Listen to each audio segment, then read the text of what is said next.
कपिल जी, मैं आपको धन्यवाद देता हूं और ये फिल्म बनाने के लिए, ये वेब सीरीज बनाने के लिए बहुत बहुत धन्यवाद। कहां का सत्यमेव जयते। सुप्रीम कोर्ट के जजेस, हाई कोर्ट के जजेस जरूर इसको देखें और आत्मचिंतन करें कि भारत की न्याय प्रणाली कहां पहुंच गई है। भारत में टोटल 5 करोड़ केसेस तो वो हैं जो district court, high court, supreme court में है। इसका मतलब 5 करोड़ परिवार न्याय की आशा में बैठा हुआ है। ऑन एन एवरेज एक परिवार में 6 आदमी रख लीजिए, तो यानी 30 करोड़ लोग न्याय की आस लगाए बैठे हुए हैं। कहां का सत्यमेव जयते। इतने लोग भारत में न्याय की आस में बैठे हुए हैं और ये 5 करोड़ केस तो वो है जो district court, high court, supreme court में है। इसके पैरेलल हमारे देश में एक और जुडिशियल सिस्टम है, उसको कहते हैं तहसीलदार, एसडीएम, एडीएम, डीएम, कमिश्नर, जहां पे चकबंदी के मुकदमे चलते हैं। वो इस 5 करोड़ में काउंटेड नहीं है और 5 करोड़ मुकदमे वहां पे भी चल रहे हैं। इसका मैं लाइव एग्जांपल देना चाहूंगा भारत की ब्लैक जस्टिस सिस्टम का। 1985 में जौनपुर में एक 10 बीघे जमीन का मुकदमा शुरू हुआ था। अभी वो सबसे नीचे पायदान पे है, जिसको कहते हैं चकबंदी अधिकारी। 1985 में मुकदमा शुरू हुआ, 2023 आ गया, लगभग 37 साल बीत चुके। 37 साल में यह नहीं तय हो पाया कि असली विल कौन सी है। 2 लोगों ने क्लेम किया, वो कह रहे हैं मुझे विल मिली है, वो कह रहे हैं मुझे विल मिली है। 37 साल में यह नहीं डिसाइड हो पाया असली विल किसकी है। ऑलरेडी सेकंड जनरेशन मुकदमा लड़ रही है और इसी स्पीड से काम हुआ तो मुझे लगता है थर्ड जनरेशन आके मुकदमा तब जाके सुप्रीम कोर्ट पहुंचेगा। दूसरा एग्जांपल, एक ग्लेरिंग एग्जांपल आपको देता हूं। 1971 के वॉर में पाकिस्तान में बम फेंकने वाले, पाकिस्तान के फौजियों के बहुत सारे बैंकर तोड़ने वाले एक कर्नल कबोत्रा है, पंचकुला में रहते हैं। दुश्मनों को उन्होंने दांत तोड़ दिए। आज 2000 से उनके मकान पे किसी ने कब्जा किया हुआ है। 2023 आ चुका है, 23 साल में वो अपने मकान को नहीं छुड़ा पाए। अभी मामला पंचकुला की डिस्ट्रिक्ट कोर्ट में है, उसके बाद चंडीगढ़ हाई कोर्ट जाएगा, फिर सुप्रीम कोर्ट जाएगा। तो 23 साल में वो सबसे नीचे पायदान पे है। वास्तविकता यह है, अंग्रेज चले गए, अंग्रेजी कानून यहीं छोड़ गए, अंग्रेजी व्यवस्था यहीं छोड़ गए। यह व्यवस्था भारत में न्याय देने के लिए नहीं बनी थी। यह जो न्यायिक जुडिशियल सिस्टम था भारत में जो बनाया गया, वो केवल और केवल भारत को लूटने बांटने के लिए बनाया गया था। क्योंकि कानून वही चल रहा है, जुडिशियल सिस्टम वही चल रहा है, इवन हमारा ड्रेस भी वही चल रहा है। अंग्रेज काले कपड़े पहनते थे, हम भी काले कपड़े पहनते हैं। अंग्रेज जून के महीने में उनको गर्मी लगती थी तो 1 महीने छुट्टी करके इंग्लैंड चले जाते थे। आज भी हमारा हाई कोर्ट, सुप्रीम कोर्ट पूरे मई जून बंद रहता है। जस्टिस कैसे होगा? हम 2023 में 1860 का इंडियन पिनल कोड लेके घूम रहे, 1861 का पुलिस एक्ट लेके घूम रहे, गवाहों के बयान 1872 के कानून से हो रहे। हमने सब कुछ वर्ल्ड क्लास कर लिया, लेकिन अपने जस्टिस सिस्टम को कंपेयर करने की कोशिश ही नहीं किया। आज घटिया, चूंकि अकाउंटेबिलिटी नहीं है, जुडिशियल सिस्टम में कोई अकाउंटेबिलिटी नहीं है। किसी के साथ न्याय हो जाए, अन्याय हो जाए, कोई फर्क नहीं पड़ता। निर्दोष को जेल हो जाए, जज की कोई अकाउंटेबिलिटी नहीं। दोषी को बेल हो जाए, जज की कोई अकाउंटेबिलिटी नहीं।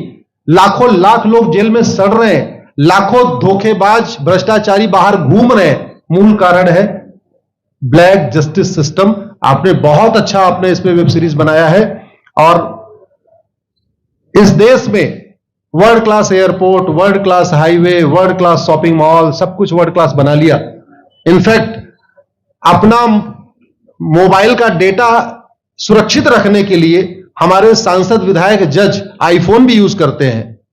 अमेरिका का आईफोन यूज करते हैं हमारा डेटा सुरक्षित हो जाए। लेकिन भारत सुरक्षित हो जाए उसके लिए यह नहीं देखते कि जापान में कौन सा कानून है, अमेरिका में कौन सा कानून है, सिंगापुर में क्या अच्छा चल रहा है। कनाडा में रेंट का मामला एक डेट में खत्म होता है। सिंगापुर में अभी कुछ दिन पहले एक व्यक्ति के पास 900 ग्राम गांजा पाया गया, उसको फांसी हुई है। दोबारा वहां ड्रग स्मगलिंग होगी क्या? तो भारत में चाहे वो ड्रग स्मगलिंग है, माफिया राज है, ह्यूमन ट्रैफिकिंग है, इन सब के लिए हमारा जस्टिस सिस्टम जिम्मेदार है। भारत का न्यायिक सिस्टम अपराध करने वाले के साथ खड़ा है। बलात्कारी चाहता है उसका मुकदमा 30 साल चले और मुकदमा 30 साल चलता है। भू माफिया चाहता है कि गरीब की जमीन पे कब्जा कर ले, उसका मुकदमा 50 साल चले और आज की डेट में मुकदमा 50 साल चल रहा है। इसका मतलब वर्तमान न्यायिक सिस्टम बलात्कारी के पक्ष में है, भू माफिया के पक्ष में है, ड्रग स्मगलर के पक्ष में है, ह्यूमन ट्रैफिकर के पक्ष में है, नक्सलियों के पक्ष में है, माओवादियों के पक्ष में है, जो लोग देश विरोधी काम कर रहे हैं उनके पक्ष में है। दुर्भाग्यवश ये हमारा जस्टिस सिस्टम यही कर रहा है। आज की डेट में जितनी समस्याएं हैं, चाहे वो घूसखोरी है, जमाखोरी है, मिलावटखोरी है, कालाबाजारी है, नशा तस्करी है, मानव तस्करी है, सोना तस्करी है, ड्रग स्मगलिंग है, या नक्सलवाद है, या माओवाद है, या कट्टरवाद है, जो भी समस्याएं हैं, उसका एक बहुत बड़ा कारण यह है कि हमारा जस्टिस सिस्टम उसको टैकल नहीं कर पा रहा है, उसको पकड़ नहीं पा रहा है, और इसीलिए भारत में अराजकता है। मैं तो इतने जानता हूं, ऐसी कोई बीमारी नहीं जिसकी कोई दवाई नहीं, ऐसी कोई समस्या नहीं जिसका कोई समाधान नहीं। जो वास्तव में दोषी हैं उनको पनिशमेंट नहीं मिल पा रहा है, जो निर्दोष हैं उनके खिलाफ फर्जी केसेस हो रहे हैं, लोगों को अपनी जमीन छुड़ाने में 30-30 साल लड़ना पड़ रहा है, 35 साल लड़ना पड़ रहा है। अगर 30 साल 35 साल के बाद कक्कड़ जी उसको अपनी जमीन मिल भी गई तो उसके साथ न्याय कहां हुआ? 35 साल में उसका टाइम बर्बाद हो गया, 35 साल में उसका पैसा बर्बाद हो गया, 35 साल वो मेंटल ट्रॉमा में रहा, 35 साल उसने तारीख पे तारीख झेली है। और मैं तो डिस्ट्रिक्ट कोर्ट में कई बार जाके देखा, ऐसे परिवारों को देखता हूं जिनके पास बस से आने के लिए पैसा नहीं है, साइकिल से आते हैं। ऐसे परिवारों को देखता हूं जो चाय नहीं पी सकते अपने पैसे से, बेचारे घर से रोटी बांध के और अचार लेके आते हैं, लेकिन वहां मजबूरी में वकील को पैसा देते हैं। तो हमारी कोर्ट कचहरी वास्तव में दलाली का अड्डा बन गया है, हमारी कोर्ट कचहरी भ्रष्टाचार का अड्डा बन गया है। और मैं दुख के साथ कहना चाहूंगा, अदालतों में न्याय हो नहीं रहा है, बल्कि न्याय बिक रहा है। जिनके पास पैसा है वो उन्होंने कितना बड़ा क्राइम किया हो, मर्डर किया हो, रेप किया हो, उनको जमानत हो रही है, और जिनके पास नहीं है वो बेचारे जेल में सड़ रहे हैं। कई बार तो देखा गया, मैंने मेरे मर्डर किया एक्स अनंत सिंह ने, लेकिन एक्स अनंत सिंह बाहुबली थे, उन्होंने थानेदार को 20 लाख रुपए दिया, वो वाई अनंत सिंह को लेकर जेल में डाल दिया, नाम वही है। अब उसके बाद क्या हुआ, 20 साल मुकदमा चला और फिर सबूत के अभाव में छूट गया। तो जिसने मर्डर किया वो तो कभी जेल गया ही नहीं, एक निर्दोष जेल गया, 10-20 साल के बाद उसने अपना जमीन बेचा, सब कुछ किया, मां बाप सब कुछ तबाह हो गए, फिर वो सबूत के अभाव में छूट रहा है।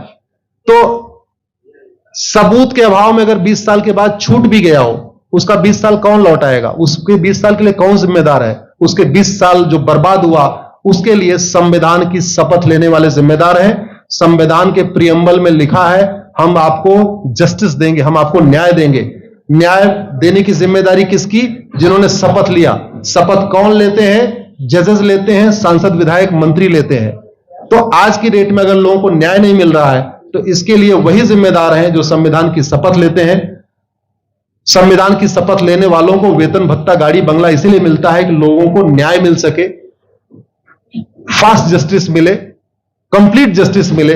अनफॉर्चुनेटली कंप्लीट जस्टिस मिलने में तो 50-60 साल लग जाता है, फास्ट जस्टिस तो सपना हो गया है। इसलिए आज आपने जो ये वेब सीरीज बनाई है, मैं आपको धन्यवाद देता हूं। एक ऐसे विषय पे जिसपे कोई टच नहीं करता, लेकिन जिससे करोड़ों लोग पीड़ित हैं। मैंने कहा ना, 5 करोड़ लोग सीधे district court, high court, supreme court के केसेस से पीड़ित हैं, और 5 करोड़ मुकदमे एसओसी, डीडीसी, तहसीलदार के यहां चल रहा है।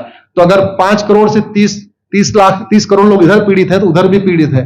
वास्तव में बहुत बड़ी संख्या भारत में इसी से पीड़ित है, और अपराध, भ्रष्टाचार और जितनी भी अराजकता चल रही है उसका मूल कारण भी यही है। जस्टिस सिस्टम अच्छा हो जाए, कानून सख्त हो जाए, कानून का खौफ पैदा हो जाए, न्यायपालिका का खौफ पैदा हो जाए, और ये थाने जो दलाली के अड्डे बन गए हैं, तहसील जो दलाली का अड्डा बन गया है, डिस्ट्रिक्ट कोर्ट जो कमीशन खोरी का अड्डा बन गया है, अगर इस पे कंट्रोल हो जाए तो वास्तव में भारत में फिर से राम राज्य आ सकता है। आपने मुझे बुलाया कपिल जी, मैं आपको धन्यवाद देता हूं, और ये फिल्म बनाने के लिए, ये वेब सीरीज बनाने के लिए बहुत बहुत धन्यवाद देता रहता हूं। दीपिका जी लड़ती रहती हैं, इनको देखता रहता हूं। बहन नेहा जी आई हैं, ये अपने गानों से मुझे लगता है बहुत अच्छा आप लिखती हैं, और इसी तरीके से कड़वा सच आप लिखते रहिए, कड़वा सच गाते रहिए। लोग आज की डेट में, यंग जनरेशन कड़वा सच सुनना चाहती है। मीठे झूठ ने इस देश में शुगर, डायबिटीज पैदा कर दिया। भारत केवल लोग डायबिटीज से नहीं पीड़ित हैं, बल्कि हमारी व्यवस्था को डायबिटीज हो चुका है, और उस डायबिटीज को दूर करने के लिए नेहा राठौर जैसी बहनें जो सही बात कह रही हैं, दीपिका जी सही बात कह रही हैं। आप लोग जो है बहुत अच्छा काम कर रहे हैं, और आपने, कक्कड़ साहब, आपने बनाया वेब सीरीज, आपको विशेष आभार, धन्यवाद देता हूं।